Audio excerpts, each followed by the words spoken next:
Ghost Tales.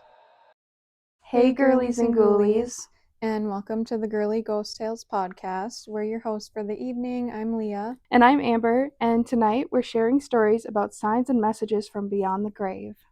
So sit back, grab some popcorn, get comfy, and To the grave we go. Sometimes the people we love don't stay gone. Tonight I'm sharing true stories of messages from the dead, texts, calls, and voicemails that came from beyond the grave. So this is, I'm just going to keep their name anonymous, but it's from that Matrix Mysteries page on Facebook. And this is from July 1st, 2024. She said, about 3 months after my dad died, I got an email from him to an email account that I don't use that often. The subject was, I just wanted to say, ... And then the body of the letter said, I love you, Dad. I loved getting it, a message from beyond, but assumed it was because I had missed it. But then a week later, I got the same email. Then a few weeks later, it came again. I checked to see if I had somehow set it to remind me or resend, but couldn't find how I would even do that. The date was the same date, sent before he passed, but I got that email about 10 times. Oh my gosh. I know, I would be like in psychosis from Yeah. that, like honestly. I would cry so much. Mhm. And I'd be constantly just waiting, like, okay, when's the next one coming? What's the next one gonna say? And I'd be like, that's just crazy that many times. That many times is, yeah. It's like one thing maybe to get it twice. Yeah, but even once is crazy. Yeah. Like, and sad, but like good at the same time. Yeah, that would make me feel happy. Me too. One night after my mom died, I told my sister about my dad's emails and showed them to her. All of them the same, but coming over and over again. She thought it was interesting, but didn't really believe me. But a few weeks later, we were working on something, and my email notification went off, and it was that email from my dad again. This time, she believed me. I haven't had one since, though. I wish I had kept it a secret. Oh, that's sad. I know. Just like, it's weird that it's like the same thing over and over and not like anything different. Yeah. I don't know. I just wonder how like I just need to know how did that happen that many times? Yeah, the same exact thing. And it had the same date on all of the emails, but she was getting them at different times. That's really weird. But it like makes sense because spirits can like manipulate electronics. That's true, yeah. So, but it's just still so like weird and kind of creepy, but it's like nice. Yeah, it's like it's not like a I mean, it is, I don't know if I want to say it. It's spooky, but like in a good way, I guess. Yeah, happy spooky. Yeah. My first one is called Knock Knock Jokes. The first time Lisa O'Brien knew something bizarre was happening was when she found her 4-year-old daughter, I think it's JC, having a conversation in an empty room. I'd say, JC, who are you talking to? My dad, talking to Daddy, O'Brien recalled. She would tell me she could see him. JC's father had recently died in the 9/11 attack on the World Trade Center. Oh my god. O'Brien said she tried to gently probe JC, who revealed that her daddy had been telling her knock-knock jokes. JC could also recite the name of her father's coworkers who had all died in the attack, many of whom her mother said she had never met. I'd show her a picture and said, "Do you know who these guys are?" And she said, "Mommy, those are the boys," said O'Brien, who was in awe of her daughter's connection with with her deceased dad. I was jealous because she got to see them and I didn't. Oh my gosh. So sad. That's so cute, but so sad. He's telling me knock-knock jokes. Yeah, that's like cute. That is so cute. But that's so sad. Yeah. Like, oh my god. This one's a little bit longer, and it's called Please Be Careful. On September 20th, 1988, Dean Koontz had an experience that he would not write about for nearly a decade, but he claimed it in his essay for Beautiful Death as his one possible encounter with evidence for afterlife of death. He was at work that day in his office when the phone rang. He picked it up and heard a female voice that sounded far away. She She spoke with a sense of great urgency. "Please be careful," she said. I was a bit startled. "Who is this?"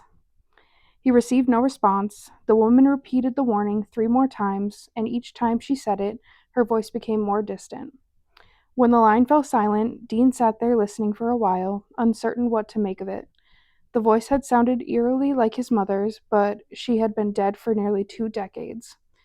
"A voice is much harder to remember than a face," he said. "I thought I was being melodramatic." His number was unlisted, so it could not be a prank call. Perhaps it had been a number simply misdialed. He mentioned the incident to his wife and told no one else. "It was such a strange call. I don't claim that it was a ghost. I don't know what I believe. It certainly was odd. People report these kinds of events all the time. It's always struck me as interesting that everyone seems to have had an experience or two of the uncanny. Sometimes I believe that the call was from my mother, and sometimes that it was a very strange, serendipitous wrong number.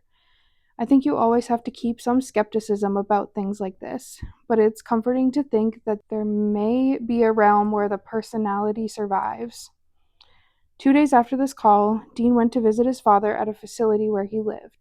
The staff was dealing with Ray's behavioral problems. His dad's name is Ray, I guess. And they had asked Dean to come and talk with him. Ray had punched another resident, a man on a walker, and the nurses were worried. Oh my God. Me in a nursing home just punching people. Dean was unaware that Ray had used some of his small allowance to go buy a yellow-handled fishing knife and had honed it to razor sharpness and oiled the hinge to make it open like a switchblade. Jeez. Yeah. When Dean came into the room, Ray moved fast. He grabbed the knife from the drawer, and Dean had to try to wrestle it away from him. He just managed to avoid being slashed. There were many witnesses to this altercation, and one of them called the police. Finally, Dean got the knife without incident and carried it out into the hall just as the police arrived. They drew their guns and ordered him, "Drop the knife." Dean was startled. "It's not me you want," he insisted. "He's in there." He pointed into his father's room. "Drop the knife," they repeated, while training their weapons on him. Dean froze. "All of a sudden, I realized they were going to shoot me if I didn't drop the knife. They thought I was the perpetrator, so I dropped it and obeyed them. That was one of the worst moments of my life. My own stupidity almost got me killed." Eventually, the police realized Ray was the dangerous party. They took him into a psychiatric ward where he could be kept for observation. But Dean thought again about the mysterious phone call. It had made him more vigilant, and as a result, had possibly saved his life. He never again received another such call.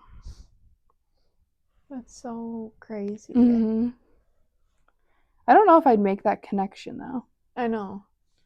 I probably wouldn't. Mm-mm. But it's still weird. Yeah.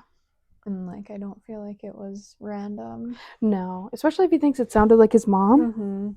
It seems like she knew something was going to happen and Like, called, she tried or to figured out. call him from beyond the grave. Get in contact with him somehow. It's just crazy how, like, powerful, like, spirits can be to, like, do stuff like that and, like, manipulate things. Yeah. It's crazy. I don't know what I would do. That'd be terrifying. Yeah. Because it's like your dad and you're... I just wouldn't know what to do. No. I wouldn't know what to do if I got any, like, messages or, like, calls from anyone that, like, passed away. I know. Like, I feel like I would want to, but then at the same time, I know I would be, like, freaking out. Yeah. And, like, not, like, I feel like some people are so calm and, like, chill about it. Yeah. And I would not be. It would not, yeah. That would not be me. I'd probably tell everybody I ever knew. I'd be, like, everywhere. Posting it all over, everywhere. I would not know what to do with that information. I know, I would, like, try to find a medium and be like, what is going on? Who's trying to communicate with me? Is this real?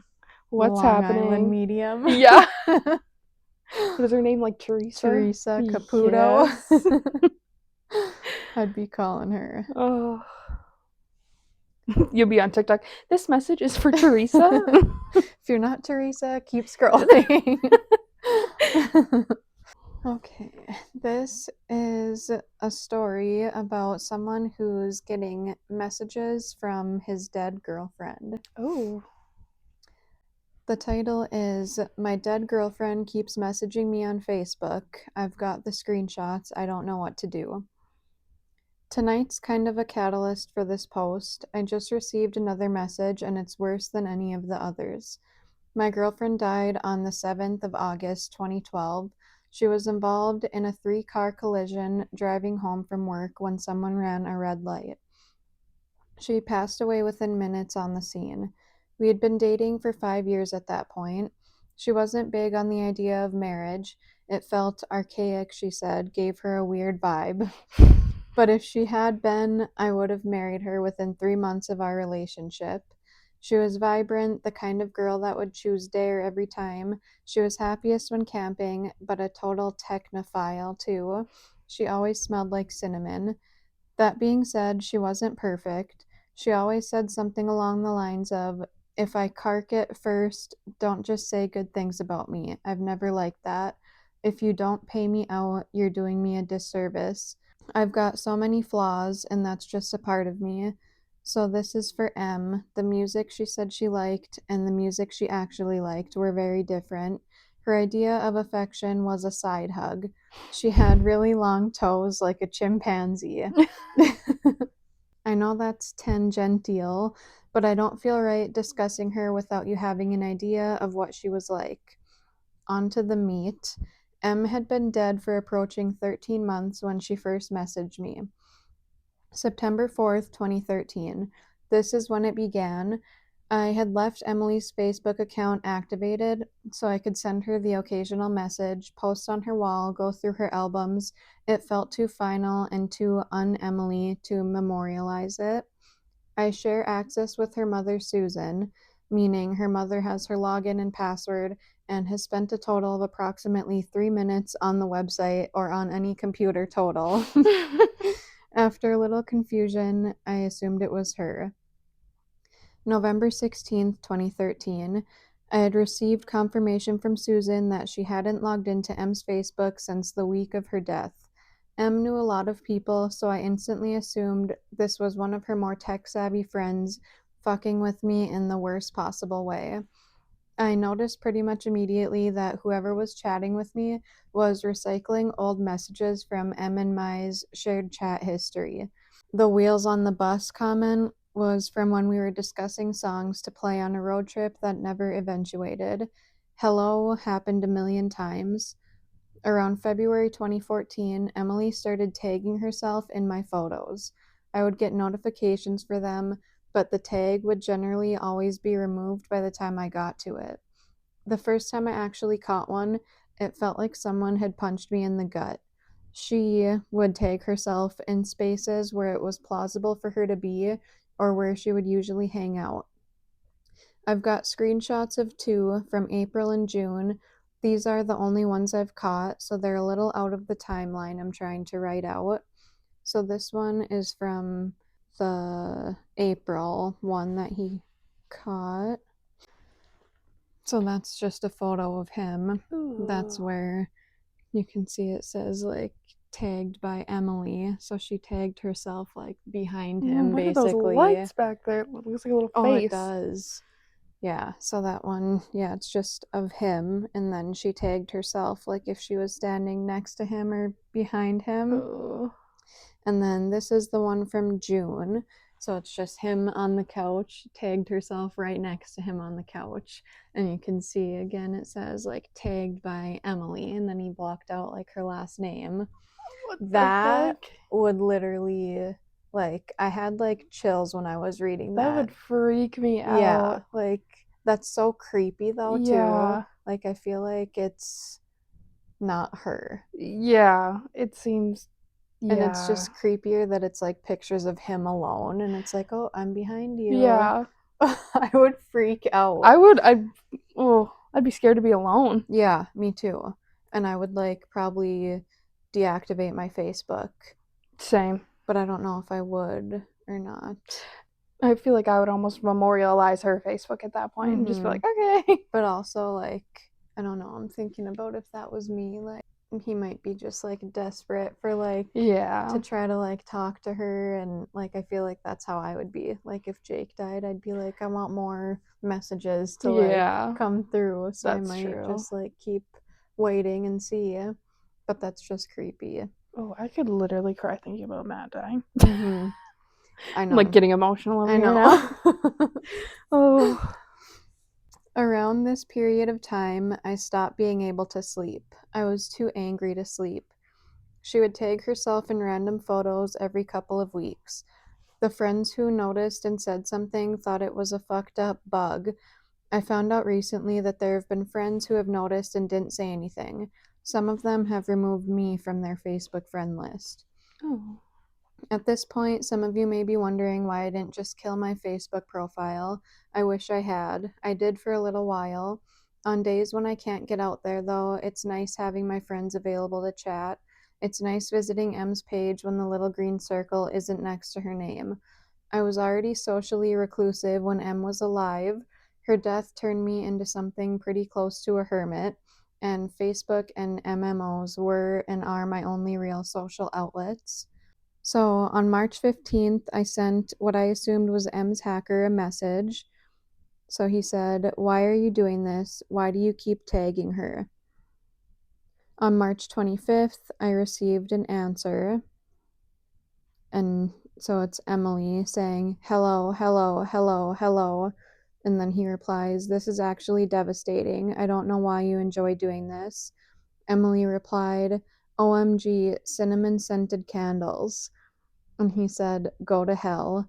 And then Emily said, "Why are you doing this?"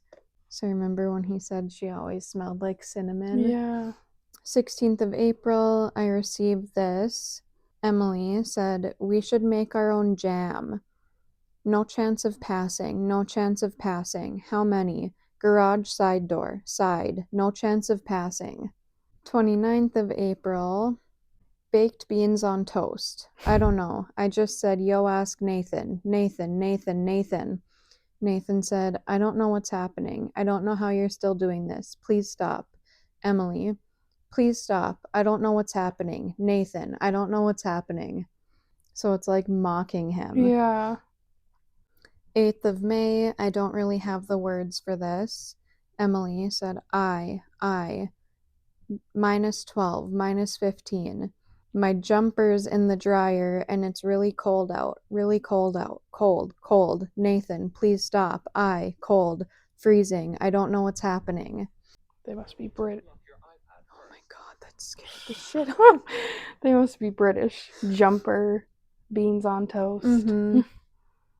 So it kind of sounds like she, like, to me, it sounds like she's like somehow trapped and she's like, I don't know what's going on. I don't know what's happening. Yeah. And like saying things. I wonder if she doesn't realize she's dead. But like, what computer is she like like how is she like using a computer to like do all of this? Yeah, I don't know. Maybe there's a way she can get onto like some phone or something and she can't quite get it right, so that's why it's and sending she's weird like trying things. to get his attention and like saying things that he would know that it's her or something. 24th of May. Nathan, I'm really drunk. I miss you. Whoever's on this account, I don't give a fuck. I keep coming home from work and expecting to see you at the computer. Shouldn't I be used to that by now? Emily, just let me walk. He said I wasn't actually drunk. She wasn't an affectionate girl, and it always embarrassed her to exchange I love yous, cuddle, talk about how much we meant to each other. She was more comfortable with it when I was boozed up. I got fake drunk a lot. Her reply is what prompted me to finally memorialize her page, thinking it might help curb this behavior. It might seem innocuous compared to her previous message. It's pasted from an old conversation where I was trying to convince her to let me drive her home from a friend's. In the collision, the dashboard had crushed her. She was severed in a diagonal line from her right hip to midway down her left thigh. One of her legs was found tucked under the back seat. That's disgusting. That gave me chills reading that. Ugh. Going back in time, 7th of August, 2012. Nathan, Gray Street somewhere. Hey, you on your way home? Emily, when you see this message, please ring me straight away. I rang, and then it's bleeped out, and they said you left at 4. I'm starting to panic. I feel sick to my stomach. Please ring me. Emily, Emily, answer your phone. So that must have been when she got in the crash. These are logs from the day she died. She was usually home from work by 4:30. This, alongside a couple of voicemail messages, is the last time I talked to her under the assumption that she was alive. You'll see why I'm showing you these soon. Yesterday, 1st of July, 2014. Emily, hey, you on your way home? Emily, when you see this message, please ring me straight away. Please stop. I rang, and they said you left at 5. I'm starting to panic. Please stop. Cold. Emily, Emily, answer your phone. I don't know what's happening. Cold. Freezing. So those were all sent by Emily. I memorialized her page a couple of days after I received the message about walking. Until today, she'd been quiet. She wasn't even tagging herself in my photos. I don't know what to do anymore. Do I kill her memorial page? What if it is her? I want to puke. I don't know what's happening. I just heard a Facebook alert. I'm too afraid to swap windows and check it. And that's where it ends. Oh, rude. I know. Oh, that's so creepy. That sounds like a made-up horror movie Yeah. about something happening. Mm-hmm. And just like how, like, I don't know. I do think it's her and that she's like lost and doesn't know what's going on. Yeah. Because I know that they say that if you die in a really like traumatic way and like it's not expected, that it's more likely for them to be like lost and like not realize that they're actually dead. Yeah. So I feel like that's what's happening. But it's weird that like you would think she would be like at their apartment and like stuff would be happening in his house. Maybe that's the only way she could figure out so far. Mm-hmm. That is I wish wild. there was like more. Yeah, like an I want to know update what or... happened after that so bad. Oh, that is just creepy. It's like one of the creepiest ones I've read. Yeah. Like I'm gonna think about that all the time. And it's just creepy how she was repeating his messages that he was saying to her. But then she changed it from they said you left at 4, and then she said you left at 5. I know. Yeah. Ooh. So like what? I don't know. I just don't know. I don't like it. It's spooky. I feel bad for the boyfriend though. Yeah. Because I'd be like freaking out I if know. that was me. Oh. So my third story, it's called I'm Watching. I don't know, you might have heard this one. I feel like I've heard about this one before. Pennsylvania resident Jack Forres, I don't know, suffered a heart arrhythmia in June 2011 and died at the age of 32. His family and friends were devastated. 5 months later, Jack's best friend, Tim Hart, was going through his emails on his phone when one popped up from Jack's email account. The subject line said, "I'm watching." The body of the email contained only 3 sentences. "Did you hear me? I'm at your house. Clean your effing attic." Stop. Tim was flabbergasted, as he and Jack were the only ones up in his attic shortly before Jack's death, and they had spoken about what Tim should do with the extra space. Jack's cousin Jimmy also claimed to receive an email from Jack after he passed. In the message, Jack stated that he knew Jimmy would break his ankle, and he had tried to warn him to be careful. Jimmy had broke his ankle just a week before receiving the eerie email. I'm flabbergasted. Me too. Did you hear me? I'm at your house. Like, what do you mean you're at my house? Why is he at his house? What do you mean, did you hear me? Yeah. Oh, that's so creepy. I'd be scared. Every noise I'd hear, I'd be like, oh my god, it's him. Mm-hmm. I mean, at least they're friends. That's true. Like, maybe he's just trying to be funny and be like, did you hear me? Like, clean Hello? your fucking attic. Yeah. Get it together. We made plans for your attic. Get to it. And then this next one, or this last one, is called Robin. 4-year-old Jack Robinson died of a brain tumor in 2014, leaving behind his parents as well as his identical twin brother and 3 sisters. His mother, Marie, visited his grave often, but something very unexpected happened when she visited on April 1st, 2017, to mark the anniversary of Jack's death. Feeling sad and emotional, Marie asked her beloved little boy to send her a sign that he was okay. Then, as she sat down by his grave, a robin swept down from the sky and landed on her foot. The bird flew off again, landed on a nearby gravestone, and watched her. Taking out her phone to film the moment, Marie was astonished when the robin flew back to her and sat on her hand. Oh my god, I would be bawling. Yeah, the robin kept looking at her and at one point even sat on her shoulder. Marie believed that this was without a doubt a sign she had been asking for. Interestingly, the robin has for hundreds of years been associated with death, and myths and legends have turned the little bird into a symbol of the hereafter, which I just put together that their last name is Robinson. Oh, yeah. But I do have a video that she gosh. took. I'm gonna cry. Where is it? Oh, goodness. What's happening?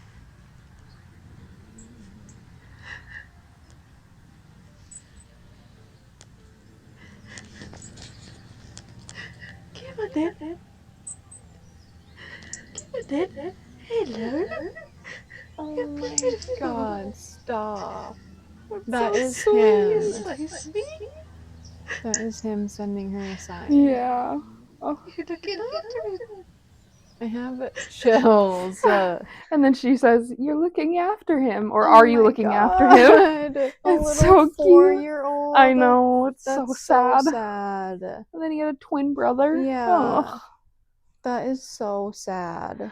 But that's obviously a sign. Yeah. Like, you can't just, that's not a coincidence. No. Birds don't just act like that No, to humans. no, it's very Like, rare that they land on your hand like that and when like you're calling multiple it. times. Yeah. Like a second time it did that too. Landed on her shoulder, landed on her foot.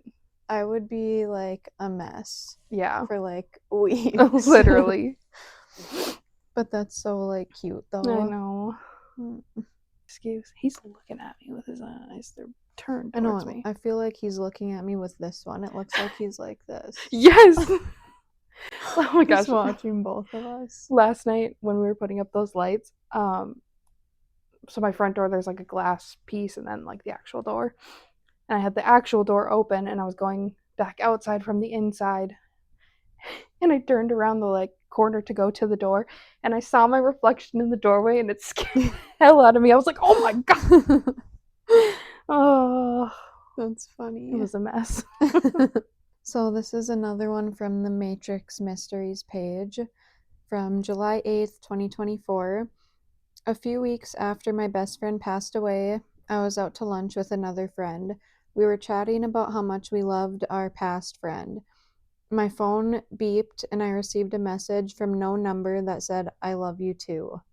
Oh, That's crazy. that is really crazy. Like, what are the odds? Like, there's no way that you can say that's like a coincidence, or Yeah. like someone got the wrong number and texted like at that same moment that they were saying, It "Oh, would we be- love her so much." Yeah, it would be pretty wild. Yeah, I don't think there's like any coincidences. No, I don't think so either. And then someone had replied to that and said, "It was my birthday. I turned 10. I remember crying because I wanted pizza, but we couldn't afford it. Oh, My grandpa had passed 3 months ago. The pizza place called us and said the order for Jose was ready to come pick up. Jose was my grandpa's name. We were so spooked. After we told the pizza place we didn't order and explained about our grandpa passing, he said he got shivers because it was an old man's voice with a lot of static. We explained we couldn't pay it and they delivered it for free. I was spooked, but I still ate the pizza." hell yeah, I would too. That's literally crazy. the grandpa Yeah. from beyond the grave. He was like, oh, my poor little baby. She Needs needs pizza on her for birthday. That's so cute. That is so cute. Imagine like the pizza. If I was like the employee there, I'd be like, Oh my god, I'd be I'd be telling freaked everybody. out too. Mm-hmm. Like, yeah, that's creepy for the family, but he actually like he took the order from Yeah. somebody. Yeah. Oh, That's like the person who called, like the lady who called and called to do like a wellness check on herself, yes, and she was dead in her yeah. house, and that's how they Oh, found her body.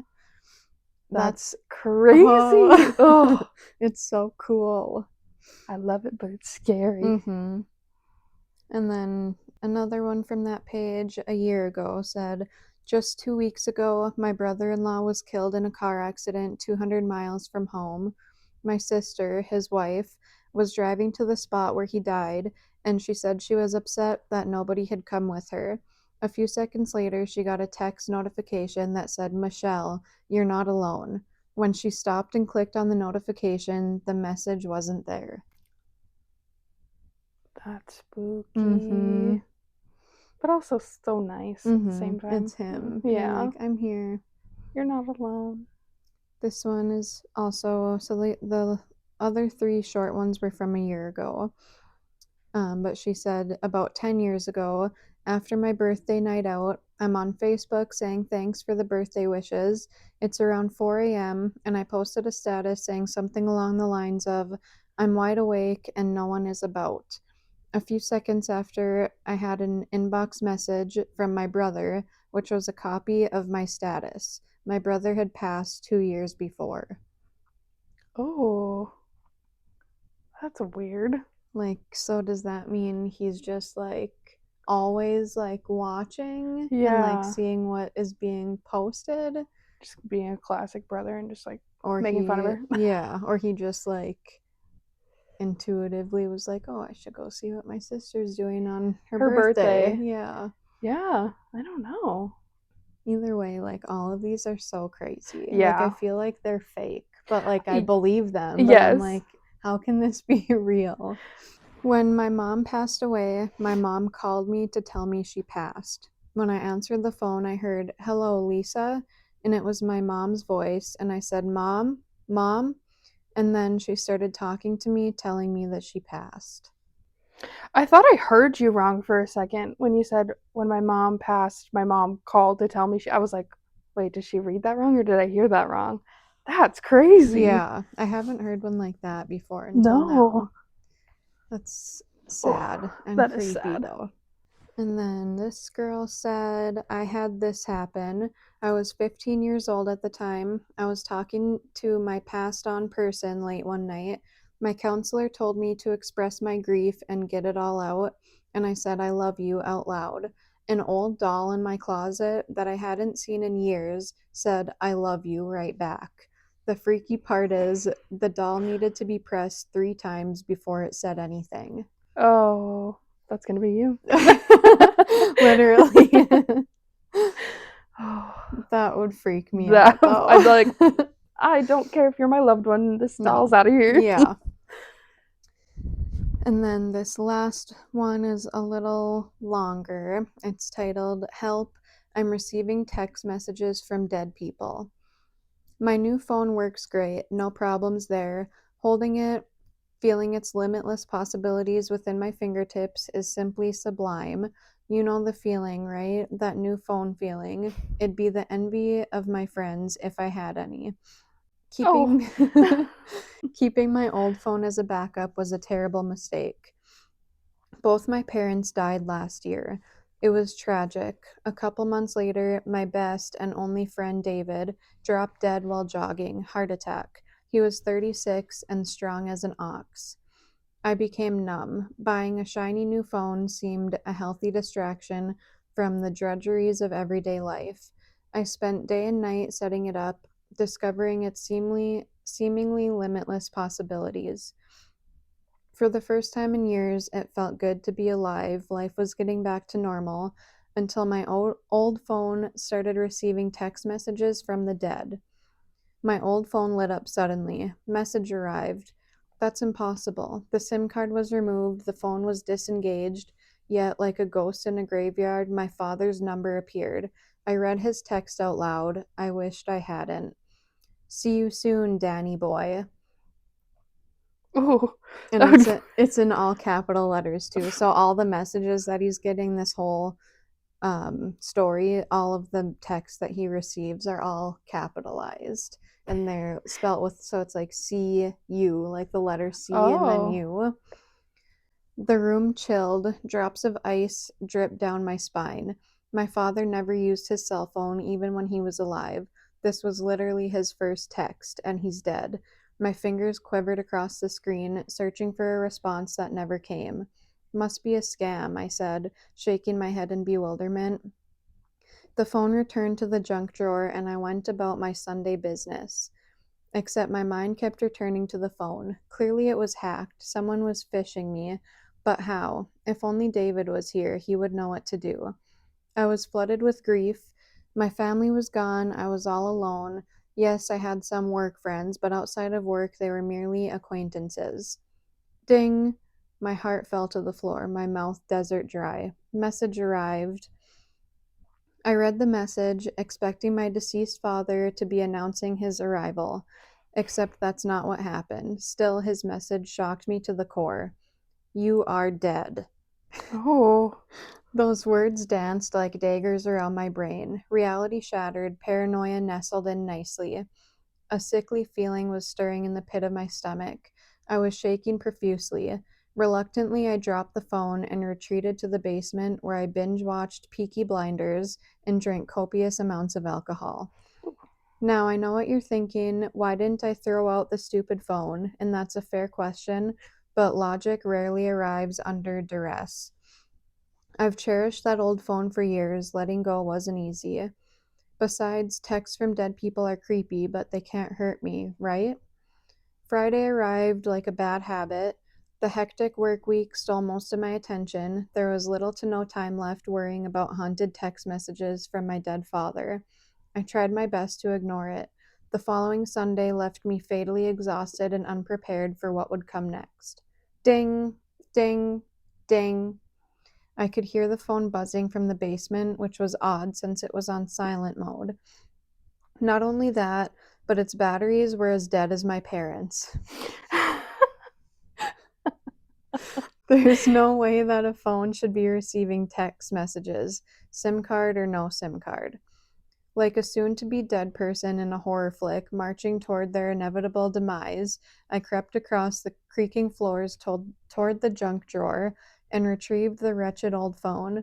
With eyes like razor blades, I read the newly arrived messages. They were all from one source, my dead mother. Ugh. Tears rolled down my cheeks as I read her messages. Danny, is that you? Pops is sick. Please help. This can't be happening, I cried. This can't be real. Except it was. Real as rain, as my mother would say. Only my immediate family called my father Pops. This had to be real. That night I cried myself into a coma until the darkness washed over me and I succumbed to sleep. Sometime in the middle of the night I was jolted awake. Ding! I screamed bloody murder. Beside me, beaming from my bedside table, was my old phone, which was odd considering I don't remember leaving it there. Message arrived. Pop's number appeared. I tapped the serrated screen, and his newly arrived message appeared. Era noid dade la era eu. I shook my head, rubbing my weary eyes. The words were jumbled, making no sense whatsoever. I said a silent prayer, longing for the return of my sanity. Then I spied the message via the bedside mirror and cringed. Those wicked words came to life. We are all dead down here. It was spelled backwards. Oh. I stared at my phone for what seemed an eternity, feeling sick all over. Ding! My heart exploded. Was this nightmare ever going to end? See you soon, Danny boy. Wink face. No. Anger came swiftly. Something inside me snapped. I jumped out of bed and stomped the phone into a million pieces, reveling in its destruction. Then I tossed its shattered remains into the trash bin. Good riddance to bad rubbish, as my mother would say. My life has been cursed ever since. The next day, my alarm failed to wake me up and I was late for work. Later that week, I got a flat tire and was again late for work. The entire week was teeming with catastrophes. I couldn't focus, my stress level was through the roof, my sanity was hanging off a cliff. Work put me on probation. One more mishap and I'd be unemployed.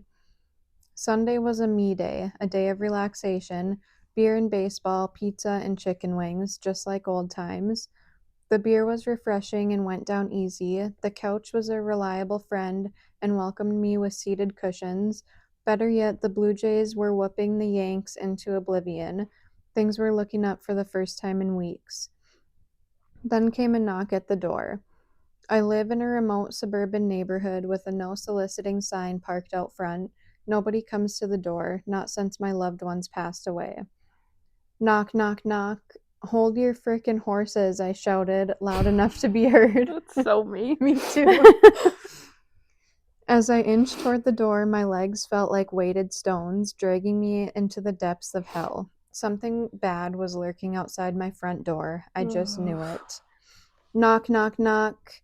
I couldn't believe it. Who would be so rude? From downstairs, the announcers were throwing a tantrum. The Yankees hit a grand slam, tie game. The door swung open. My hands crunched into fists. Nobody was there. I swore like a trucker on amphetamines. Someone was screwing with me, someone or something, and I didn't appreciate it. On my way inside, I spotted something poking out of my mailbox. My old phone. No. Suddenly, the world stopped moving. The air turned thick and stale. Was someone watching me? Probably yes. I imagined myself being part of some unholy prank, committed by God, who knows, for reasons I don't understand. By now, I was submerged in a dreadful mix of loneliness and paranoia. Oh, how I pined for my loved ones, someone to confide in. Cautiously, I reached into the mailbox. My old phone was haphazardly glued together like the phone of Frankenstein. Gretel, my nosy neighbor, strolled by walking her dog. She was giving me a cynical look. I was about to ask if she'd seen anyone prowling about when her measly mutt spotted a squirrel and shot off like a firecracker, and she disappeared down the sidewalk without a second glance. Soon I was back on the couch, cold beer in hand, watching the Blue Jays spoil their lead. Damn Yankees, I drank. The alcohol was keeping me cool. For the time being, at least. All the while, my eyes kept darting toward the old phone, daring it to ding. I didn't wait long. Ding! My mother's name appeared. Danny, please, help! Grief swept through me like a river of despair. I was completely unhinged. If I had a pistol, I'd put it in my mouth, and all this would be over. As the final score appeared on the TV, 8-7, Yankees win, an idea sprung to mind. It was stupid and dangerous, but that never stopped me before. Besides, it just might work. I clicked reply. Hi, Mom. How are you? For an eternity, I stared at the screen, afraid of what would come next. Ding! Her response was disturbingly brief. Beware. Of what? A bomb went off inside my brain. I lost all control. I began bawling my eyes out, not even realizing it. Treacherously, I typed, Beware what? Ding! Death. She was saying everything and nothing at all. Time to change gears. How was Pops? Sorrow as deep as a well seeped into my soul. Nothing could prepare me for what came next. Ding!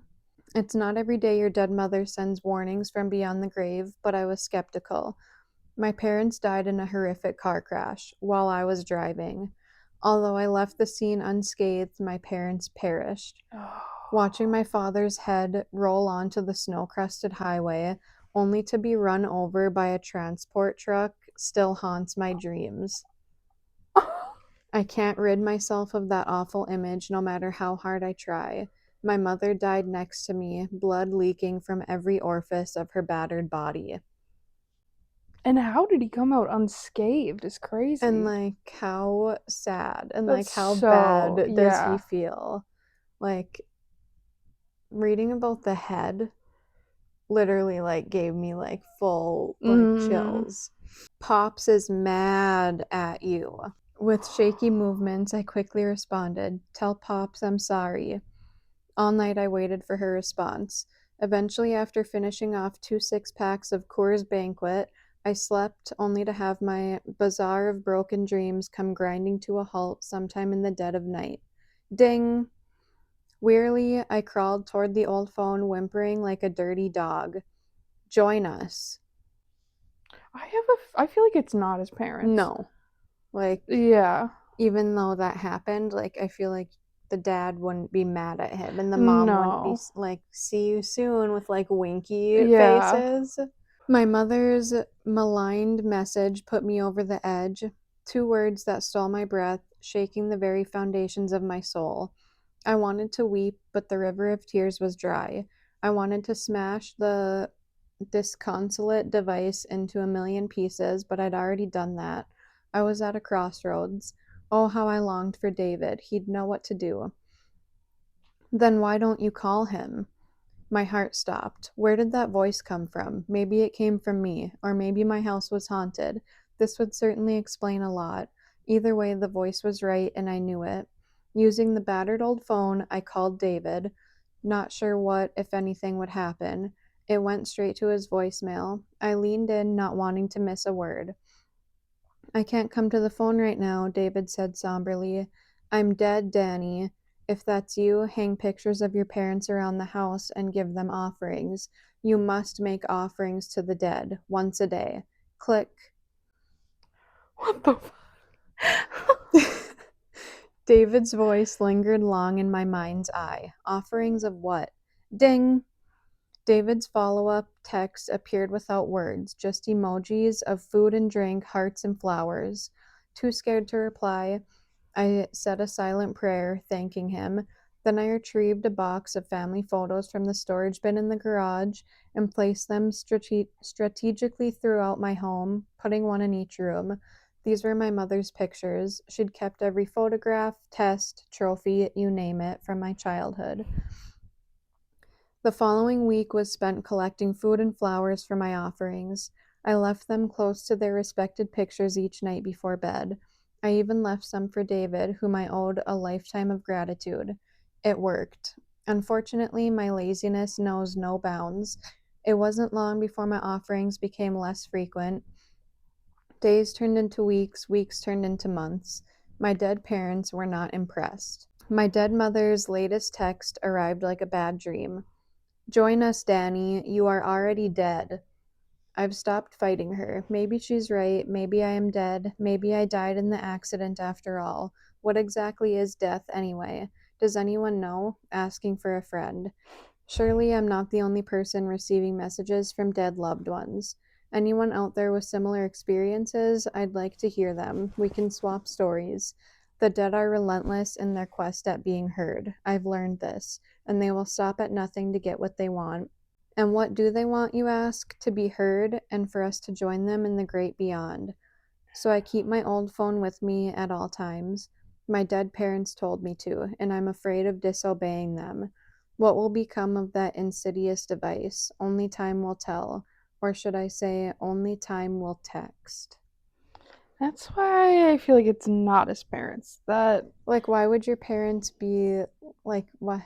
I feel like your parents would not be like threatening you. no, and telling you to join them. And I feel like don't. they wouldn't, like, that's a lot to be giving an offering every single day, like forever. Like, Yeah. And if that didn't work, obviously I don't think that's them. and like smashing your phone to pieces and then And then it appears reappearing. after someone's pounding on your door. Yeah. Like, that sounds like Demonic to yes. me. Mm-hmm. And the And that demonic they know, like feed off of sadness yeah, like that. yeah, and like emotion and like fear. And they know that his parents are dead, so they know what to use to like get him to keep like doing things. I don't like it. No. That was the creepiest one. Yeah. Oh. And the person who wrote it very well. I know. He should be a writer. Yeah. Hopefully we don't get any messages like that in our lifetimes. Definitely not like that one. Maybe a nice one I wouldn't mind. Yeah, like, but I love you too. Yeah. You're not alone. Those Something, are nice. yeah, something nice or like the that. Robin. Yeah. But, I don't. see you soon. See you soon, winky face. We're all dead down here. Like, what do you mean down here? He's mad at you. Yeah. Ugh. Oh my god, that's so creepy. I do not like that one. I hate it. Ugh, I claim no negative energy. Literally. You're not allowed. Go away. If anyone has had any messages from the dead, let us know. Yes, send it to us. If they're good, bad, creepy, sweet, sad, we need to know all of them. Thanks, girlies and ghoulies, for joining us. Come back next week for stories about cabin fever, snowstorm horrors, and tales that will chill you to the bone. Make sure to follow our socials linked in the show notes and email us your ghost stories and anything paranormal at girlyghosttales@gmail.com. If you want episodes 1 week early, live ghost hunts, tarot Tuesdays, automatic entry into giveaways, and exclusive bonus content, join our Patreon for $5 a month. New episodes release every Friday at 6 p.m. Central Standard Time. Until next time, and remember, if you hear a whisper in the dark, it's probably just us. But just in case, keep your lights on and your doors locked, and remember, the veil is always thinner than you think. Good night. Girly Ghost.